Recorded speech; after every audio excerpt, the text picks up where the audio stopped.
risk. Here's kind of the spectrum. You need to be able to identify it. If you cannot identify it, you don't know if you're in the middle of it. And there's a way to identify it. We'll get into that. You need to be able to assess it. You need to be able to, if you want to, avoid it. If you're not going to avoid it, either by choice, a date is risky. You're managing risk anytime you interact with somebody. Matter of fact, we're managing risk right now. Anytime you interact with another human being, or actually do anything, you're managing risk to a certain degree. In this interaction, we all manage risk. So you're going to manage risk either because you have to, because you tried to avoid it and you couldn't, or you want to. But it's still a management.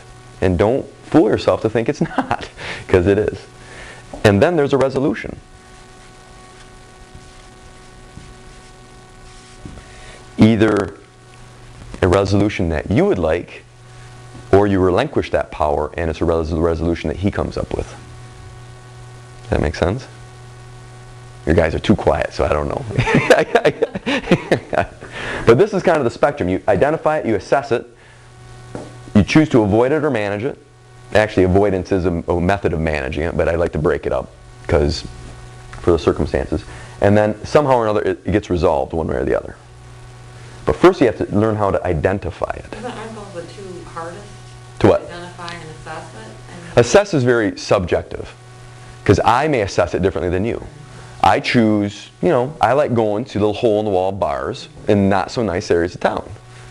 That's just what, I don't like it all the time, but once in a while, I'll go down the Lower West Side here and I'll hang out at one of these little hole-in-the-walls. I enjoy doing that. I know there's a risk. So I know that I'm going into this risk. What's bad is when you don't know how to identify it.